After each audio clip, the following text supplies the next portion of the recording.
पाटील पाटील पाटील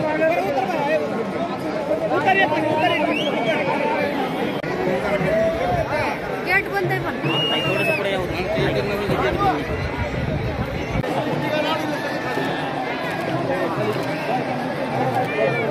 एक मिनिट येते करा नाही ना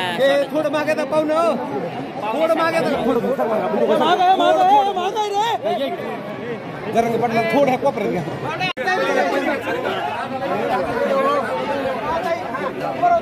इकडे बघा समोर आहे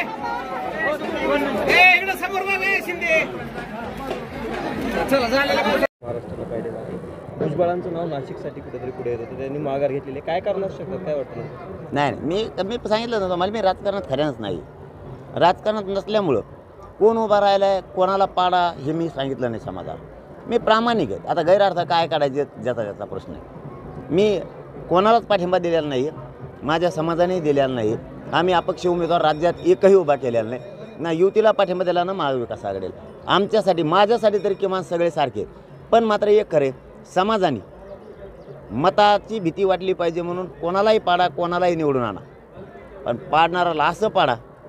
त्याच्यात तिथून पुढं 5 पिढ्या तरी उभा राहायला भेटल्या पाहिजे इतक्या ताकदीनं पाडा कारण मताची भीती वाटली पाहिजे एकीची भीती आहे ताजे अपडेट मिळवण्यासाठी उस्मानाबाद न्यूजला सबस्क्राईब करा आणि बेल आयकॉन प्रेस करण्यास विसरू नका।